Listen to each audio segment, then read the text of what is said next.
தேவனுடைய நாமத்திற்கு மகிமை உண்டாகும். பரிசுத்த சமூகத்திலே இந்த காலையிலே நாம் இருக்கிறோம். கர்த்தருடைய பிள்ளைகளாக இந்த நாளின் ஆராதனையை கர்த்தருடைய பாதத்திலே சமர்ப்பித்து இந்த ஆராதனை வேளையிலே நாம் இருக்கும் ஸ்தலத்திலேயே திருச்சபையோடு இணைந்து கடந்து போவோமாக. கண்களை மூடி ஜெபத்தோடு இந்த தொழுகை நேரத்தை ஆரம்பிப்போம். பரலோகத்தின் தெய்வமே, இந்த காலையில இந்த சரீரத்திலே எங்களுக்கு ஜீவனை கொடுத்து சுகத்தை கொடுத்து எங்களை இந்த பூலோகத்திலே இந்த சனம் வரைக்கும் நீர் உங்களுடைய நாமத்தின் மகிமைக்காக நீர் எங்களை வைத்திருக்கிறீர். உங்களுடைய கரங்களிலே நாங்கள் பெற்று அனுபவிக்கிற சகல ஆசீர்வாதங்களுக்காக நம்மை நாங்கள் ஸ்தோத்திரிக்கிறோம், உம்மை துதிக்கிறோம், உம்மை போற்றுகிறோம். இந்த பூலோக நன்மையை காட்டிலும் ஆவிக்குரிய பரலோகத்தின் நன்மையை எங்களுக்கு கொடுத்திருக்கிறீர். ஆண்டவரே, ஒரு காலத்தில் இஸ்ரவேலின் காணியாட்சிக்கு புறம்பாயிருந்த எங்களை உடைய இரக்கத்தினாலும் கிருபையினாலும் உடைய அன்பின் நிமித்தமாக எங்களை சமீபமாக நீர் மாற்றிக்கொண்டு வாக்குத்தத்தத்தின் புத்திரர்களாய் மாற்றி ஆண்டவரே ரட்சிப்பை கொடுத்து நீதியின் வஸ்திரத்தை எங்களுக்கு தரித்து உடைய பிள்ளைகளாக நீர் எங்களை ஏற்றுக்கொண்டமைக்காக உமக்கு ஸ்தோத்திரம். எங்கள் பாவங்களை நீர் மன்னித்தபடியாக உமக்கு ஸ்தோத்திரம். பாவ சக்தியிலிருந்து நீர் கொடுத்திருக்கிற விடுதலைக்காக உமக்கு ஸ்தோத்திரம்.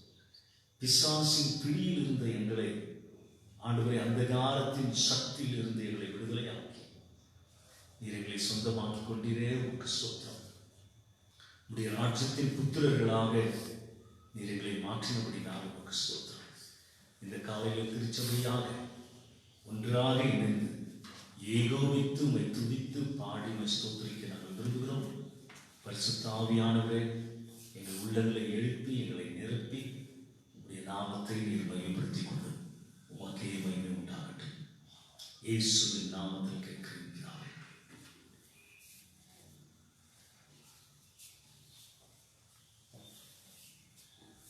Praise the Lord, the people who are seated online. I hope you're all excited this morning to be in the presence of God. I would like to ask you a question wherever you are this morning. Are you really longing to be in the presence of God? Or every Sunday, it's my routine thing, I need to be in the presence of God? Is that your mindset? Or that's what you think? What is your relationship with God, you and God? How is your relationship this morning? Is it constant or it's only on Sunday? I hope you have a constant relationship with God, the people who are watching online this morning. I hope you are longing to worship Him and to praise Him. You're telling that, Lord, I long to worship you. God says very clearly, seek first His kingdom and all things will be added unto you. How many are willing to seek His kingdom first? For what you want this God this morning? It's only for your own blessing, or it's just, Lord, you are everything to me. Join along with me and sing, seek ye first the kingdom of God and all His righteousness.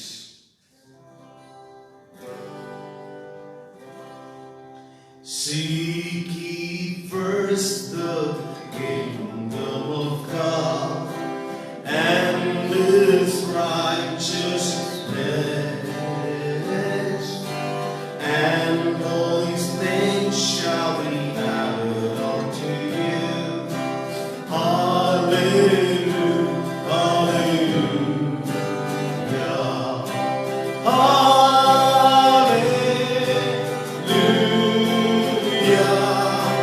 hallelujah.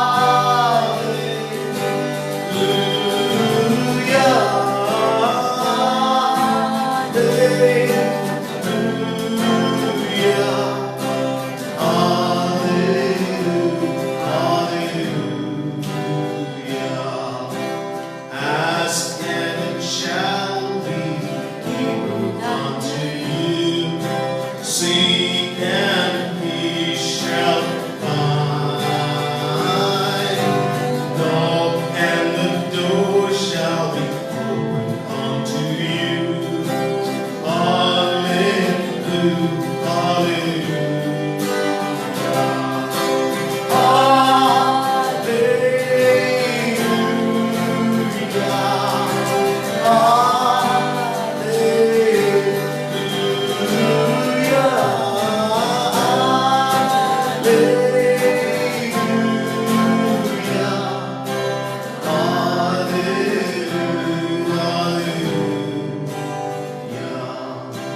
man shall not live by bread alone, but by every word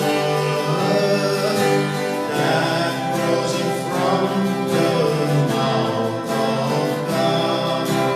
Hallelujah, hallelujah,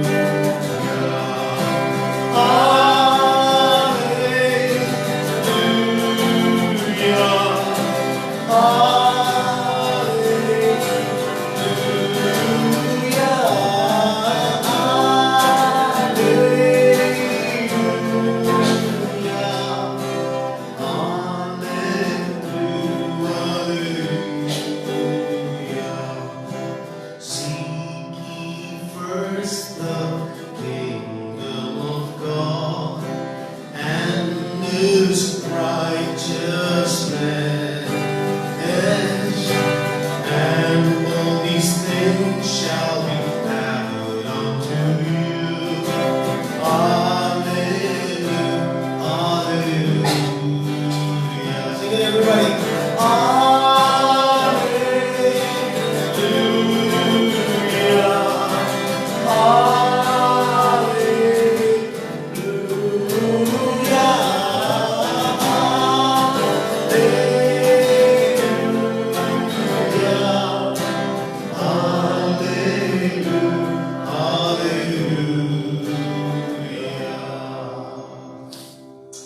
Lord Jesus, this morning, I long to worship you, Father. As the deer pants for the water, so my soul, I long to worship you, Father, this morning. As the deer pants for the water, so my soul longs after you. You alone are my heart desire and I long to worship you. You alone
கும்பாரனே கும்பாரனே உற்பத்தி கர்த்தனே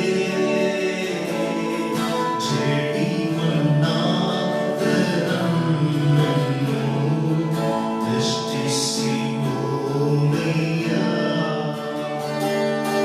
கும்பாரனே கும்பாரனே உற்பத்தி கர்த்தனே செடி மண்ணாத நன்னோ திருஷ்டிசி ஓலையா ಕೆಲಸಕ್ಕೆ ಆತ್ರೆಯೆಂದು ಕರೆಸಿ ಪರಿಯತೆ ತುಂಬಿ ತುಳುಕುವ ಆತ್ರೆಯಾಗಿ ಪರಿವರ್ತಿಸಯ್ಯ ಕೆಲಸಕ್ಕೆ ಆತ್ರೆಯೆಂದು ನಿರಗರಿಸಿ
என் உள்ளமும் என் உடலும் உமக்காகத்தான் ஏங்குதையா. என் தேவனே, என் இயேசுவே, உம்மையே நேசிக்கிறேன். இந்த பாடலை பாடி கர்த்தரை ஆராதிப்போம்.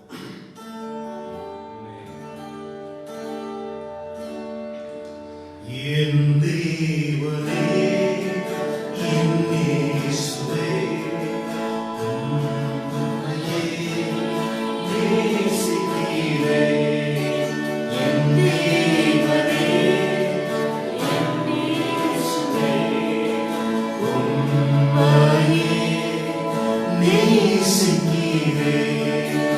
அதிகாலமே தேவீரே, ஆளுமுடைய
ராஜ்யத்தின் புத்திரர்கள் செய்யக்கூடிய ஜெபத்தை ஆண்டவர் நமக்கு கற்றுக் கொடுத்திருக்கிறார். கர்த்தருடைய பிள்ளைகள் ஜெபிக்கக்கூடிய ஜெபத்தை God has taught the children of His kingdom to pray the prayer the children of God need to pray.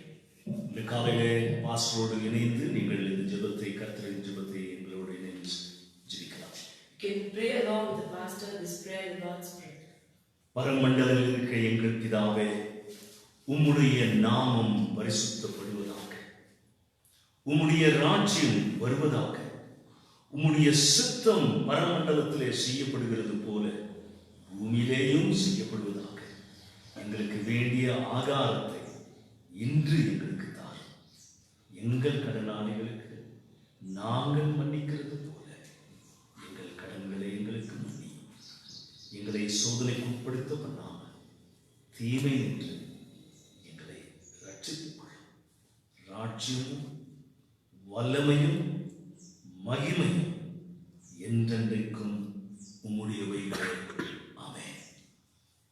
என் அருமையான கர்த்தருடைய பிள்ளைகளே, My dear children of God, நாம் தொடர்ந்து சீஷர்களுக்கு ஆண்டவர் கற்றுக் கொடுத்த ஜெபத்தை நாம் தியானிக்க இருக்கிறோம். we continue to listen to the prayer the Lord taught the இது disciples. மூன்றாவது பகுதியாகிய ஆண்டுடைய ஜெபத்திலே மூன்றாவது பகுதியை நாம் தியானிக்க இருக்கிறோம். We are going to meditate upon the third part of the Lord's Prayer.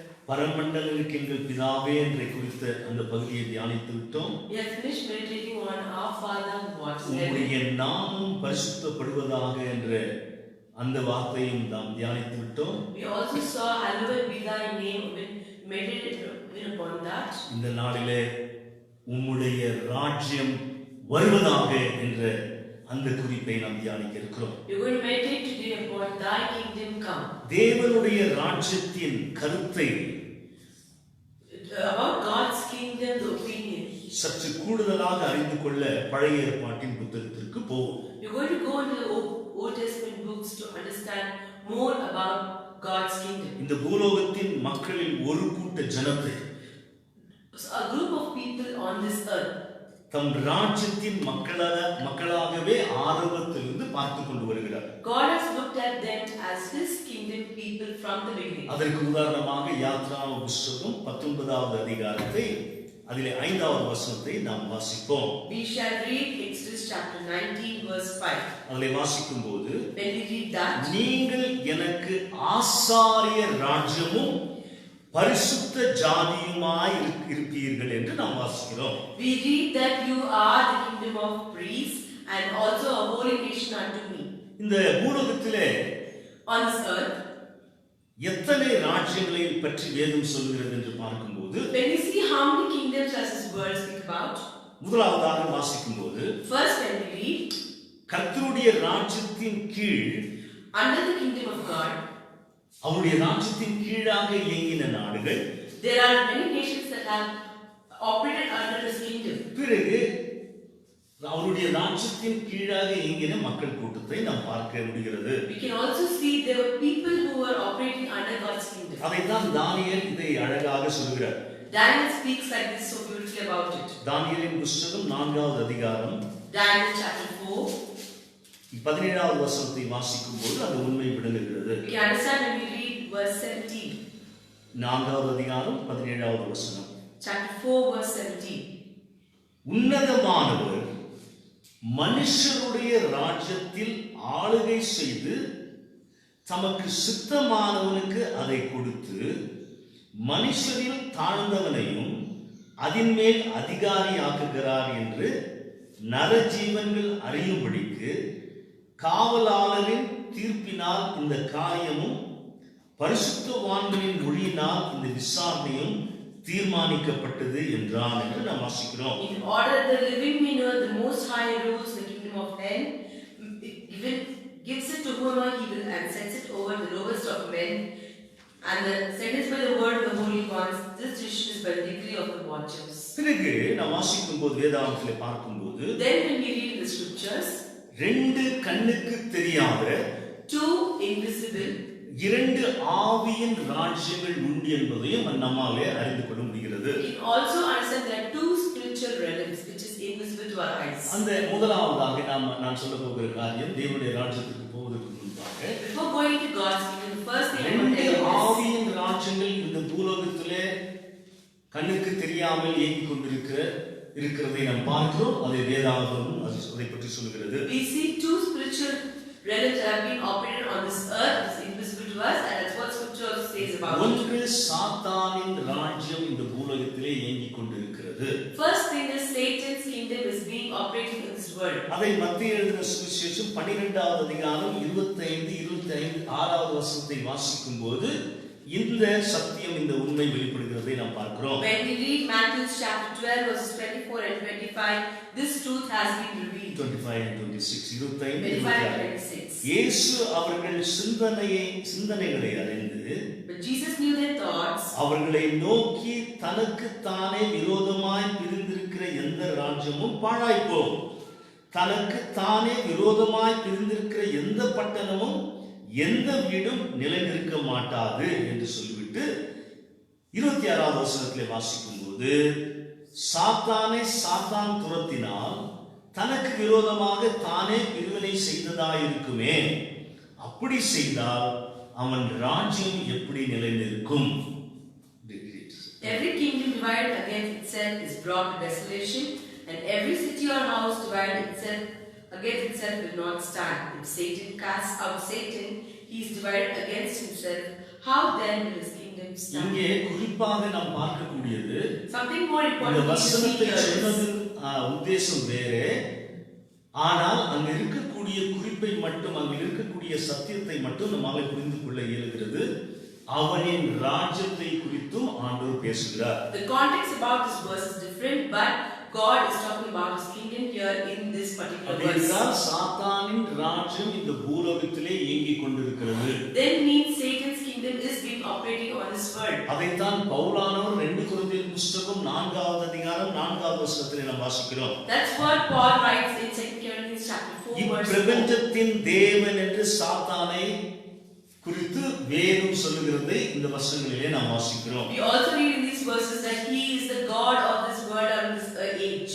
இந்த பிரபஞ்சத்தின் தேவன் என்று வேதம் சொல்லுகிறது. He is being called as the God of this world. அப்போ அவனும் இந்த பிரபஞ்சத்திலே இயங்கிக் கொண்டிருக்கிறான் அவனுடைய ராஜ்யத்துக்குள்ளாக.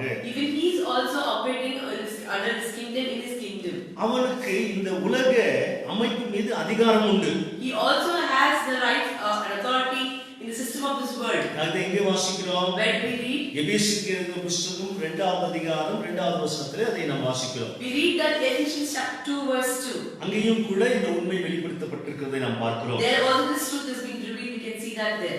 அங்கே வாசிக்கும் போது முதல் வசனத்தை 2வது வசனத்தை சேர்த்து வாசிக்கிறேன். I want to read verse 1 and 2 all எபேசியர் together. 2:1-2வது வசனம். Ephesians 2 1 and 2. அக்கிரமங்களினாலும் பாவங்களினாலும் மரித்தவர்களாய் இருந்த உங்களை உயிர்ப்பித்தார்.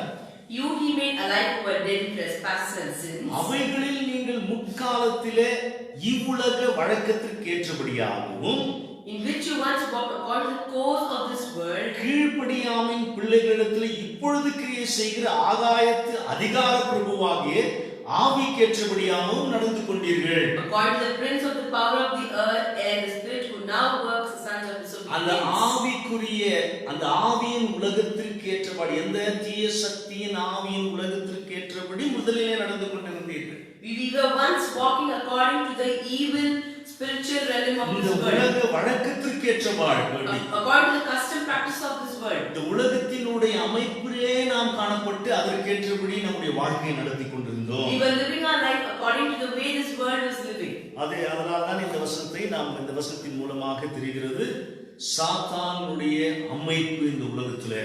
That's what we know from this world, Satan's system in this world. இதைத்தான் ஆமோஸ் 9வது அதிகாரம் 8வது வசனத்திலும் இவ்வாறாக அங்கே ஆமோஸ் தீர்க்கதரிசி சொல்லுகிறார். That's what Amos also speaks in Amos chapter 1 அங்கே verse. வாசிக்கும் போது பாவமுள்ள ராஜ்யம் என்று சொல்லுகிறார். It is also said as the sinful kingdom. அப்படி என்றால் பாருங்க, அப்ப சாத்தானின் ராஜ்யம் இயங்கிக் கொண்டிருக்கிறது. Satan's kingdom is being operated. சாத்தான் தன்னுடைய ஆவியின் ஆட்சியின் எல்லையில் இயங்கினாலும் Though Satan is operating in his own spiritual realm kingdom, அது நிரந்தரமான ராஜ்யம் அல்ல.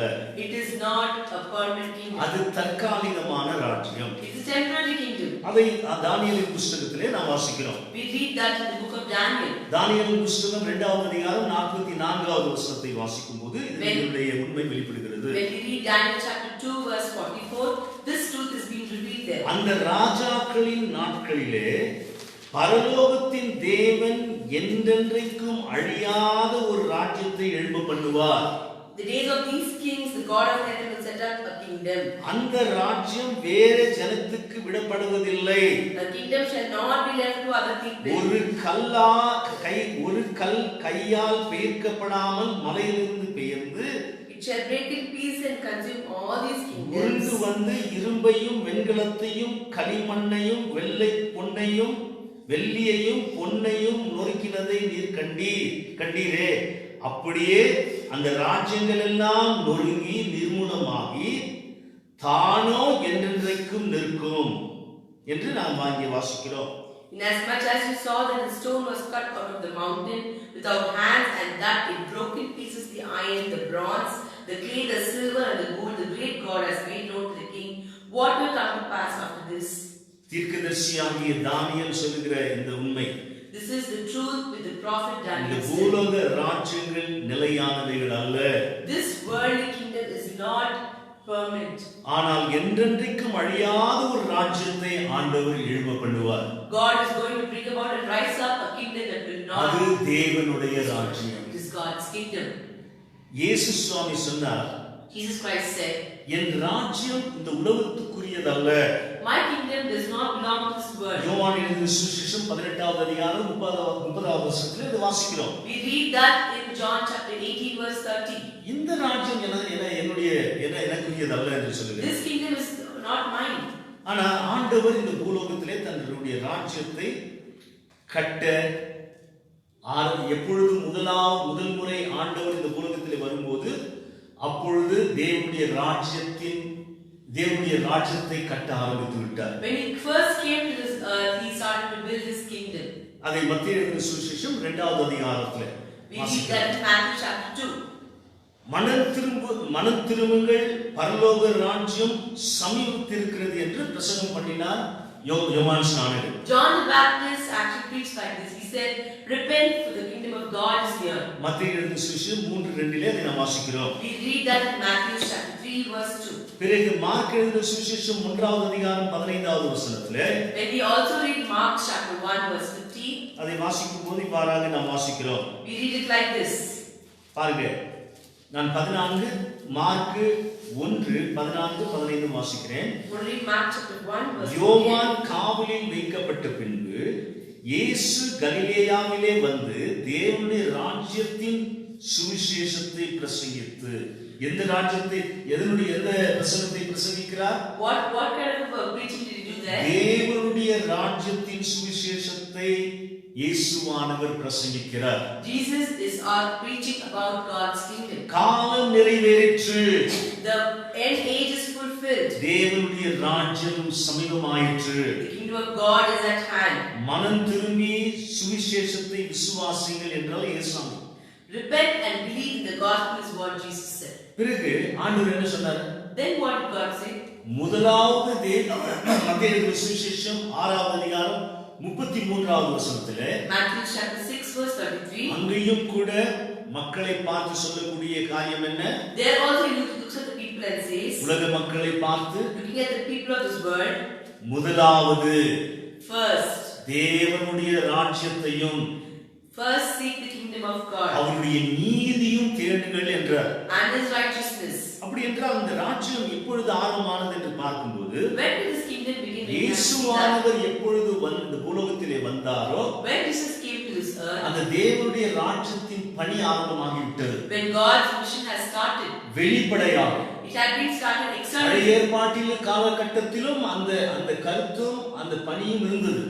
In the Old Testament, the same mission and the work was there. ஆண்டவருக்காக ஒரு கூட்ட ஜனத்தை, தேவ ராஜ்யத்திற்காக தெரிந்து கொள்ளப்பட்ட மக்களின் கூட்டத்தை நாம் பார்க்க முடிகிறது. There are a group of people which is known by God for His kingdom. இதை வெளிப்படையாக இங்கே தேவ ராஜ்யத்தின் சுவிசேஷத்தை வெளிப்படையாக பிரசங்கிக்க ஆரம்பமானது இயேசுவானவருடைய முதலாம் வருகையிலிருந்து. It started when Jesus came first it was externally seen and being preached everywhere. அதைத்தான் லூக்கா எழுதின சுவிசேஷம் 17வது அதிகாரம் 21வது வசனத்திலும் வாசிக்கிறோம். We read the same thing in Luke chapter 17 verse 20. இதோ இங்கே என்றும் அதோ அங்கே என்றும் சொல்லப்படுகிறதற்கும் ஏதுமிராது. It would be said it is not here and there. இதோ தேவனுடைய ராஜ்யம் உங்களுக்குள்ளே இருக்கிறதே என்றார். He said God's kingdom is within you. உங்களுக்குள்ளே இருக்கிறதே என்ற அந்த மொழிபெயர்ப்பு அந்த மூல பாஷையிலே உங்களுக்குள்ளே என்று இங்கே தமிழிலும் மொழிபெயர்க்கப்பட்டிருக்கிறது. It has been translated in Tamil as within ஆனால் you. மூல பாஷையிலே உங்கள் மத்தியில் இருக்கிறது என்று சொல்லப்படுகிறது. In the core language it means it is in the midst of you. உங்கள் மத்தியிலே தேவனுடைய ராஜ்யம் இருக்கிறது, இப்பொழுதே இருக்கிறது என்று சொல்றார். It's in the midst of you right now. அப்படின்னா தேவனுடைய ராஜ்யத்தின் அர்த்தத்தை 3 குறிப்பாக நாம் பார்க்க போகிறோம். We will see about God's kingdom in 3 different points. இயேசுவின் ஆளுகை The rule of Jesus. இந்த உலகத்திலே இருக்கிறது ஒன்று. It is the rule of Jesus on this earth. இந்த That's the first உலகத்தில் thing. இயேசுவின் ஆளுகை ஆரம்பமாயிட்டது. Jesus' rule on this earth has begun. அவருடைய ஆளுகையின் கீழ் ஆசீர்வாதமும் சௌக்கியமும் புரண்டோடும். Under his kingdom, blessings and advantages will flow. அதனால்தான் தேவர் அங்கே பார்க்கும்போது 2 ராஜ்யத்தை குறித்து சொன்னேன். I spoke about 2 kingdoms. முதலிலேயே அங்கே வந்து சாத்தானின் ராஜ்யம் இயங்கிக் கொண்டிருக்கிறது. The beginning itself, Satan's kingdom is actually எப்பொழுது நம்முடைய அதிகாரத்தையும் நம்முடைய மகிமையை இழந்தோமோ அவன் எடுத்துக்கொண்டான். He has taken it up when we lost our authority and our glory. அதை அவன் அங்கிக் கொண்டிருக்கிற பட்சத்திலே அவருடைய ராஜ்யம் இயேசுவானுடைய ராஜ்யமும் இந்த பூலோகத்திலே இயங்க ஆரம்பித்து விட்டது. When it happened like that, when God's kingdom started operating on us. கண்ணுக்கு தெரியாத 2 ராஜ்யங்கள் என்று சொன்னேன். I told you about 2 invisible kingdoms. ஒன்று சாத்தானின் ராஜ்யம், One is Satan's kingdom. ஒன்று இயேசு தேவனுடைய ராஜ்யம், It is Jesus' kingdom. பரலோகத்தின் ராஜ்யம். The kingdom of heaven. அந்த பரலோகத்தின் ராஜ்யத்திலே சாத்தானின் ராஜ்யத்திலிருந்து மக்களை தேவன் பரலோக ராஜ்யத்துக்கு அழைத்துக் கொண்டிருக்கிறார். From Satan's kingdom, God is inviting people unto his kingdom. இந்த உலகத்திலே இயேசுவின் ஆளுகை கீழாக இயங்கிக் கொண்டிருக்கக்கூடிய ஒரு கூட்டம் மக்கள். In this earth, people who are operating under Jesus' rule. அவருடைய ஆளுகையின் கீழே ஆசீர்வாதம் உண்டு. There is blessing under his அவருடைய rule. ஆளுகையின் கீழே சௌக்கியம் உண்டு. There is advantages under his rule. இந்த ராஜ்யத்தின் திருப்பணி, This mission of this earth, தேவனுடைய ராஜ்யத்தின் திருப்பணி, the mission of God's kingdom, உண்மை சபை மூலமாக இயங்கிக் கொண்டிருக்கிறது. is happening through the true churches. இந்த காரியத்தை செய்து கொண்டிருக்கிறவர்களை நம் அடையாளம் கண்டு கொள்ள முடியும். We can find out this kind of people who are doing God's உண்மையான work. திருச்சபையினுடைய முக்கியமான தேவனுடைய திட்டத்திற்குள்ளாக செயல்படக்கூடிய காரியம் என்ன என்று பார்க்கும்போது, When we see God's plan, the true church is பிசாசின் ராஜ்யத்திலிருந்து மக்களை தேவ ராஜ்யத்தின் பிள்ளைகளாய் மாற்றிக் கொண்டிருக்கிற திருச்சபை. the church that is being transforming people from Satan's kingdom into entering into God's இந்த kingdom. ராஜ்யத்தின் திருப்பணி உண்மை உள்ள திருச்சபையின் மூலமாக எப்பொழுதும் இயங்கிக் கொண்டிருக்கிறது. The kingdom's work of and mission is happening through the true churches which is operating under God's rule. பாருங்க, ராஜ்யத்தின் புத்திரர்கள் மட்டுமே இவ்வாறாக நாம் ஜெபிக்க முடியும். Only we the children of God and no children can pray like this. தேவ ராஜ்யத்தின் புத்திரர்கள் மட்டுமே. The children of God's kingdom. உம்முடைய ராஜ்யம் வருவதாக. Thy kingdom come. அப்படி என்றால் உம்முடைய ஆளுகையின் கீழே நாங்கள் இயங்க விரும்புகிறோம். Lord, I would love to work under your rule.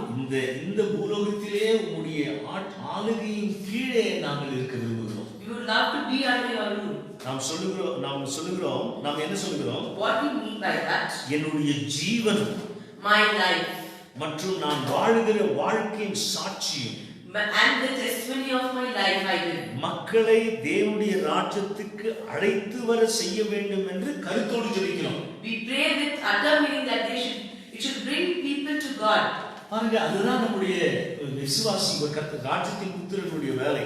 It is the work of the child of God's kingdom. ராஜ்யத்தின் புத்திரர்கள் மட்டுமே இதை செய்ய முடியும். Only the kingdom of children can do this. தேவனுடைய ராஜ்யம் மக்களுக்குள்ளாக கடந்து வர அவர் ஆளுகையின் கீழாக மக்களை நடத்தக்கூடியவர்களாக மாறுகிறோம்.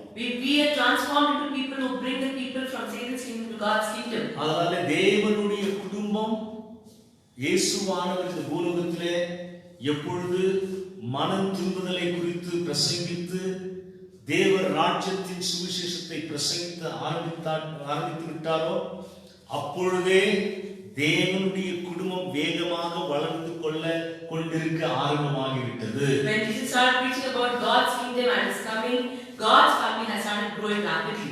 எப்பொழுது விழுந்து போன மனிதனை மறுரூபப்படுத்தி உண்மையில் தேவனுடைய பிள்ளைகளாக மாற்ற உன்னதமான தேவனுடைய திட்டம் இயேசுவின் முதலாம் வருகையிலே ஆரம்பமானது.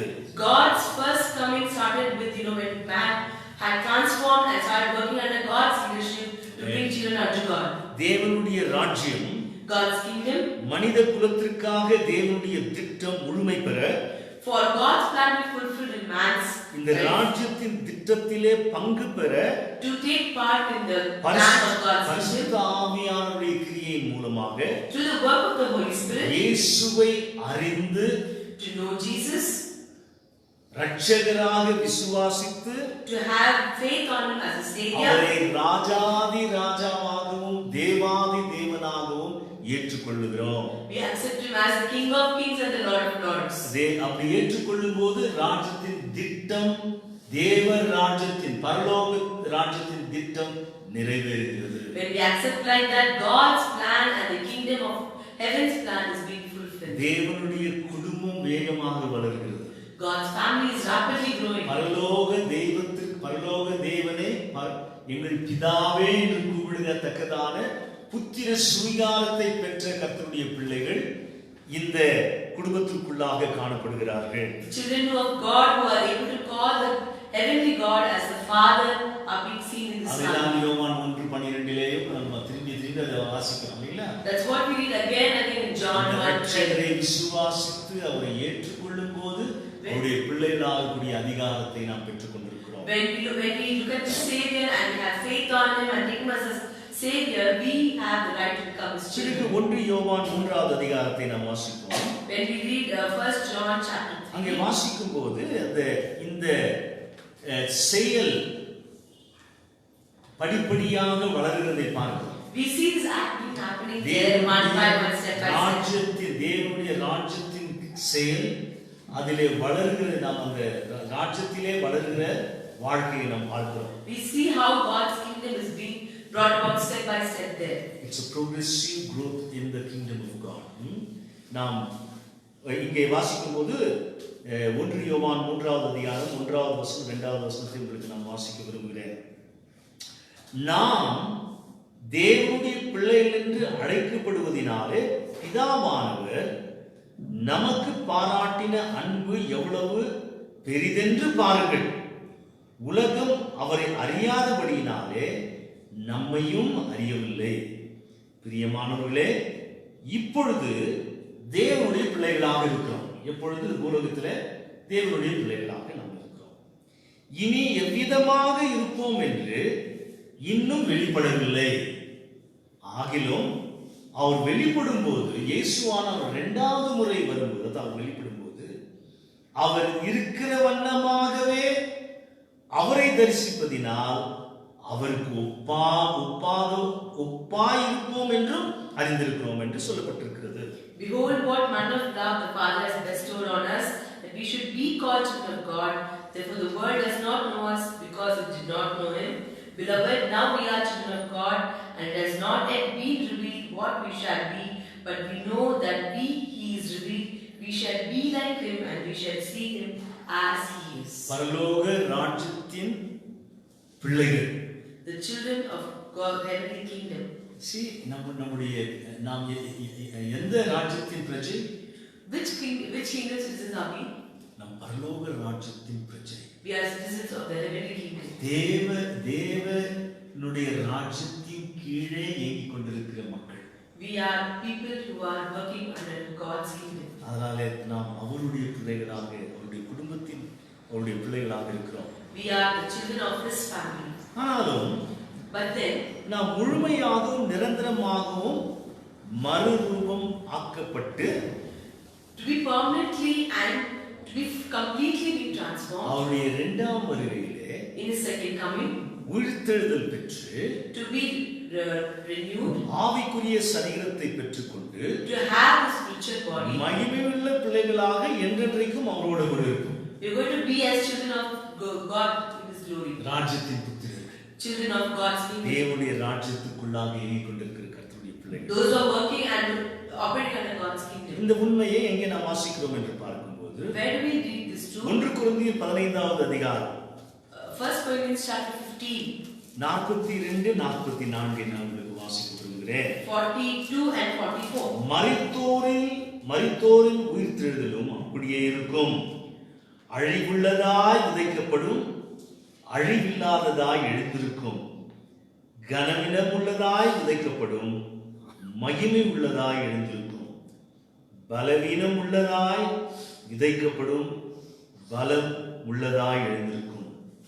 ஜென்ம சரீரம் விதைக்கப்படும், ஆவிக்குரிய சரீரம் எழுந்திருக்கும். ஜென்ம சரீரமும் உண்டு, ஆவிக்குரிய சரீரமும் உண்டு. இப்பொழுது இந்த ஜென்ம சரீரத்திலே தேவனுடைய ராஜ்யத்தின் பிரஜைகளாக தேவனுடைய ராஜ்யத்தின் கீழே இயங்கிக் கொண்டிருக்கிறோம். ஆனால் எப்பொழுது அந்த தேவ ராஜ்யத்தின் பணி முடிவடையும், இந்த ஜென்ம சரீரம் கலைந்து ஆவிக்குரிய சரீரத்தை பெற்று தேவனோடு என்றென்றைக்கும் இருக்கும்போது.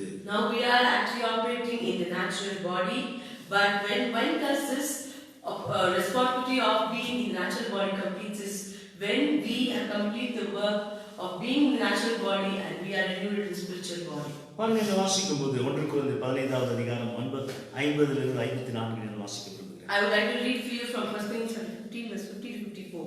பாருங்க, சகோதரரே நான் சொல்லுகிறது என்னவெனில், மாம்சமும் இரத்தமும் தேவனுடைய ராஜ்யத்தை சுதந்திரிக்க மாட்டாது. அழிவுள்ளது அழியாமையை சுதந்திரிப்பதில்லை. இதோ ஒரு ரகசியத்தை உங்களுக்கு அறிவிக்கிறேன். நாம் எல்லாரும் நித்திரை அடைவதில்லை. ஆகிலும் கடைசி காலம் துணிக்கும் போது ஒரு நிமிஷத்திலே, ஒரு இமைப்பொழுதிலே நாம் எல்லாரும் மறுரூபம் ஆக்கப்படுவோம். இக்காலம் துணிக்கும், அப்பொழுது மரித்தோர் அழிவில்லாதவர்களாய் எழுந்திருப்பார்கள், நாமும் மறுரூபமாக்கப்படுவோம். அழிவுள்ளதாகிய இது அழியாமையையும், சாவுக்கு ஏதுவாகியது சாவாமல் தரித்துக் கொள்ள வேண்டும். அழிவுள்ளதாகிய இது அழியாமையும், சாவுக்கு ஏதுவாகியது சாவாமையும் தரித்துக் கொள்ளும் போது மரணம் ஜெயமாக வீழ்க்கப்பட்டது என்று எழுதியிருக்கிற வார்த்தை நிறைவேறும். Behold, I tell you a mystery: we shall not sleep, but we shall be changed in a moment, in the twinkling of an eye. At the last trumpet, the trumpet will sound, and the dead will be raised incorruptible, and we shall be changed. For this corruptible must put on incorruption, and this mortal must put on immortality. பிறகு ராஜ்யத்தின் புத்திரர்கள் அறிந்து கொள்ளக்கூடிய சில கடைசி உண்மை. The children of God's kingdom need to understand last few truths. வெளிப்படுத்தின விசேஷம் 11வது அதிகாரம் 15வது வசனத்தில், Revelation chapter 11 verse 15. ஏழாம் தூதன் எக்காலம் ஊதினான். When the seventh angel blows trumpet, அப்போது உலகத்தின் ராஜ்யங்கள் நம்முடைய கர்த்தருக்கும், இந்த உலக ராஜ்யங்கள் எல்லாம், then the worldly kingdom and the kingdom of all this earth, இந்த உலக ராஜ்யத்திலே தேவனுடைய ராஜ்யத்துக்குள்ளாக ஒரு கூட்ட ஜனம் இயங்கிக் கொண்டிருக்கிறது. in this world under God's kingdom there are more people who are அந்த operating. கடைசி எக்காலம் துணிக்கும் போது எல்லா ராஜ்யமும் தேவனுடைய ராஜ்யம், இயேசுவின் ஆளுகை கீழே வந்துவிடும். When the seventh angel sound, the kingdom of this world have come under God's kingdom. நம் பாருங்க, அவருடைய ஏழாம் தூதன் இக்காலம் ஊதினான். அப்பொழுது உலகத்தின் ராஜ்யங்கள் நம்முடைய கர்த்தருக்கும் அவருடைய கிறிஸ்துவுக்கும் உரிய ராஜ்யங்கள் ஆயின. அவர் சதா காலங்களிலும் ராஜபாரம் பண்ணுவார் என்று என்னும் கம்பீர சத்தம் வானத்தில் உண்டாயின. The seventh angel sounded, and there were loud voices in heaven saying, the kingdom of this world have become the kingdoms of our Lord and of his Christ, and he shall reign forever and ever. கிறிஸ்துவின் வருகையிலே தேவ தூதர்கள் அறிவிக்கக்கூடிய காரியம் இது. This is something that the angels will proclaim when God Jesus comes second coming. கடைசியாக நாம் வாசித்து முடிக்கக்கூடிய வசனம், The last I would like to read and finish with this verse. கிறிஸ்துவுக்குள்ளான தேவனுடைய பிள்ளைகள், Children who are in Christ, தேவ ராஜ்யத்தின் புத்திரர்கள், children of the kingdom or children of God who are in பரலோக Christ, ராஜ்யத்திற்கு கீழாக இயங்கிக் கொண்டிருக்கிறவர்கள், those who are working under the kingdom of heaven. அவர்கள் சொல்லக்கூடிய காரியம் என்ன தெரியுங்களா? You know what they would say? அவர்கள் மட்டுமே இது சொல்ல முடியும். What they can tell us. வெளிப்படுத்தின விசேஷம் 22வது அதிகாரம். Revelation chapter 22. இந்த பூலோக ராஜ்யத்திலே கிறிஸ்துவின் ராஜ்யத்திற்குள் கீழே இயங்கி On this earth, working under the God's kingdom, மரித்து being died, மறுரூபமாக்கப்பட்டு being transformed, யுக யுகமாக தேவனுடைய அவர் கீழே முகமுகமாக அவர் கீழே நாம் இயங்கிக் கொண்டிருப்போம். we'll be working under him face to face under his leadership. பாருங்க, இதை நாம் இங்கே வாசிக்கிறோம். 22:20 இதைதான் கர்த்தருடைய பிள்ளைகள் மட்டுமே சொல்ல முடியும். 22:20 only the children of God can tell this. இவைகளை சாட்சியாக அறிவிக்கிறவர், He who testifies these things. மெய்யாகவே நான் சீக்கிரமாய் வருகிறேன் என்கிறார். Surely I am coming quickly. Amen. Amen. கர்த்தராகிய இயேசுவே வாரும். Even so, come Lord Jesus. ராஜ்யத்தின் புத்திரர்கள் சொல்லக்கூடிய ஜெபம்.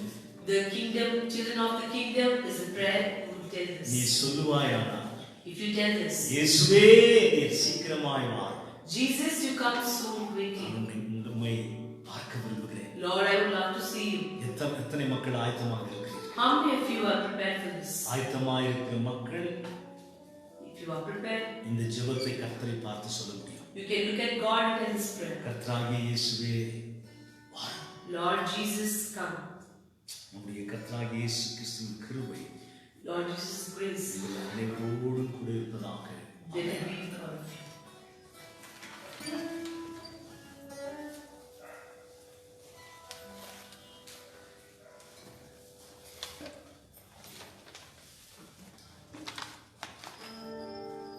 There is none like this Jesus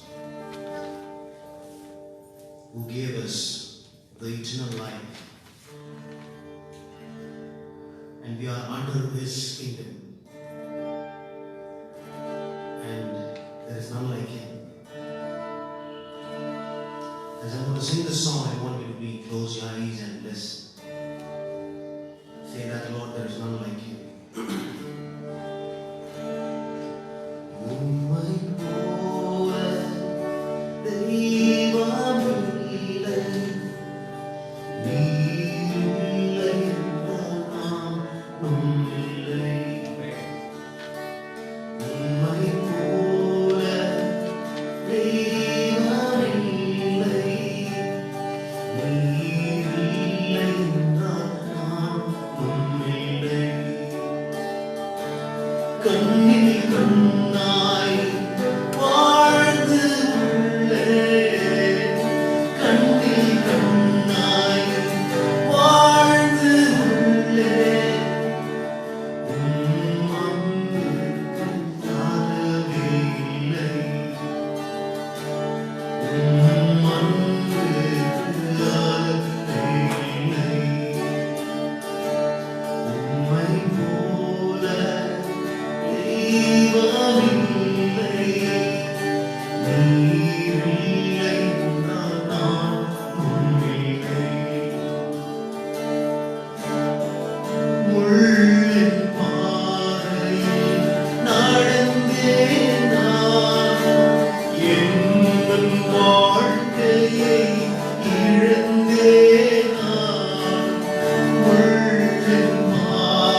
எங்கள் ஜெபத்தை கேட்கும் தெய்வமே,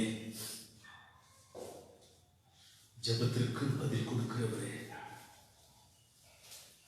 இந்த ஜெபத்தின் வாயிலாக உம்மோடு இணைந்து உம்முடைய இரக்கத்தையும் கிருபையும் பெற நாங்கள் பாக்கியம் பெற்றிருக்கிறோம். இயேசப்பா, இந்த நாளிலே உம்முடைய சபையின் மூலமாக நாங்கள் பெற்று அனுபவிக்கிற சகல ஆசீர்வாதங்களுக்காக உமக்கு ஸ்தோத்திரம். இயேசப்பா, உம்முடைய சபையாகிய சரீரத்திலே எங்கள் ஒவ்வொருவரையும் இணைத்திருக்கிறபடி நான் உமக்கு ஸ்தோத்திரம். இந்த வேலையில விசேஷமாய் என் அருமை திருச்சபையின் பிள்ளைகளுக்காக அடியேன் ஜெபிக்கிறேன். என்னென்ன வேதனைகளோடு உடைய பிள்ளைகள் இருக்கிறார்களோ நீர் அறிவீர். உடைய பிள்ளைகளுடைய வேதனையை நீக்கும், கண்ணீரை துடைத்தரும். சுகவீனமாய் இருக்கிற பிள்ளைகளுக்கு சுகத்தை தாரும் சுவாமி. சுகத்தை எதிர்பார்த்து கொண்டிருக்கிற பிள்ளைகளுக்கு குணமாக உடைய கரத்தை தொட்டு சரீர சுகத்தை தாரும். மனதின் ரீதியாக அழுத்தத்தில் உள்ள பிள்ளைகளுக்கு ஆறுதல் படுத்தி தைரியப்படுத்தி, எதிர்காலத்தை குறித்து பயத்தோடு இருக்கிற மக்களுக்காக ஜெபிக்கிறேன் சுவாமி. நீரே எங்களுக்கு என்றென்றைக்கும் இருக்கக்கூடிய அநாதி தேவநீர். யார் எங்களை கைவிட்டாலும் அநாதியா என்றென்றைக்கும் இருக்கக்கூடிய பரலோக தகப்பன் நீர். உடைய பிள்ளைகளுக்கு இறங்கும், உடைய பிள்ளைகளுடைய தேவைகளை சந்தியும். ஒருவேளை ஆண்டவரே அவர்களை சூழ்ந்திருக்கிற மக்கள் அவர்களை புரிந்து கொள்ளாத சூழ்நிலையில் இருந்தால், அவருடைய வேதனையை அறியாமல் இருந்தால், நீர் வேதனையை அறிந்தது உடைய பிள்ளைகளுக்கு நிறைவேறும்படியாக இந்த மாதம் முழுதும் உடைய பிள்ளைகளை தொடர்ந்து ஆண்டவரே இந்த கொடிய வியாதியிலிருந்து நீர் பிள்ளைகளை காக்கும்படியாக சொல்கிறேன். அப்பா, இந்த உலகம் சீர்கெட்ட உலகம், வியாதி நிறைந்த உலகம், சாபத்தின் கீழாக இருக்கக்கூடிய இந்த உலகத்தில் ஒரு கூட்ட ஜனத்தை ஆசீர்வாதத்தின் எல்லைக்குள்ளாக பரலோக ராஜ்யத்தின் கீழே இயக்கத்திலே கொண்டு வந்து உடைய பிள்ளைகளை நீர் நடத்தி வருகிறீர். யாரையெல்லாம் நீர் முன் குறித்து அறிந்திருக்கிறீரோ அவர்களை ரட்சித்துக் கொண்டே இருக்கிறீர். ஒவ்வொரு சனமும் ஆத்துமாக்கள் ரட்சிக்கப்பட்டு ஆண்டவரே உடைய சரிகரமான திருச்சபையிலே இணைந்து கொண்டே இருக்கிறவர்களுக்காக நம்ம ஸ்தோத்திரிக்கிறோம். தொடர்ந்து உடைய பணியை திருப்பணி நடைபெறட்டும் சுவாமி. உலகெங்கும் ஆண்டவரே உத்தம திருச்சபைகள் இங்கே இயக்கத்தில் இருக்கிறதான அத்தனை திருச்சபைகளுக்காக நாங்கள் ஜெபிக்கிறோம். உடைய உத்தம ஊழியக்காரர்களுக்காக ஜெபிக்கிறோம். திருப்பணியிலே ஈடுபட்டு கொண்டிருக்கிற மக்களுக்காக ஜெபிக்கிறோம். ஜெப ஊழியத்திலே அமைதியாக ஆண்டவரே மக்களை தாங்கி ஆண்டவரே இந்த விண்ணப்ப பணியில் இருக்கிற மக்களுக்காக ஸ்தோத்திரிக்கிறோம். எங்களுக்காக ஜெபிக்கிற பிள்ளைகளுக்காக நன்றி செலுத்துகிறோம். எங்களை தாங்குகிற பிள்ளைகளுக்காக நன்றி செலுத்துகிறோம். தொடர்ந்து உடைய திருப்பணி நடைபெறட்டும். உம்முடைய ராஜ்யம் வருவதாக. உடைய மக்கள் மத்தியிலே உடைய ராஜ்யம் இயங்கிக் கொண்டு உடைய மக்களை ராஜ்யத்திலே, இந்த ராஜ்யத்தின் பணியிலே, இந்த ராஜ்யத்தின் கீழே மக்களை நடத்தி வருகிறீரே. வருகையிலே நாங்கள் என்றென்றுமாக உடைய ராஜ்யத்தில் இருக்க போகிறோம். அதற்காக நமக்கு ஸ்தோத்திரம். உடைய இரக்கத்தை நாடுகிறோம், உடைய கிருபையை நாடுகிறோம். எங்களை பலப்படுத்துகிறாங்க. இயேசுவின் நாமத்திலே தாழ்வோடு பணிவோடும் எங்களுக்கு ஜீவனுள்ள என் ஆத்மாவே கர்த்தரை ஸ்தோத்திரி, என் முழு உள்ளமே அவர் பரிசுத்த நாமத்தை ஸ்தோத்திரி. என் ஆத்மாவே கர்த்தரை ஸ்தோத்திரி, கர்த்தர் செய்த சகல உபகாரங்களை மறவாதே. ஆமென். நமது கர்த்தராகிய இயேசு கிறிஸ்துவின் கிருபையும் பிதாவாகிய தேவனுடைய அன்பும் பரிசுத்த தேவாவியானுடைய அந்யோன்ய ஐக்கியம் ஆசீர்வாதம் நம் அனைவரோடும் கூட இன்றும் என்றும் சதா காலம் உண்டாவதாக. ஆமென். Praise the Lord.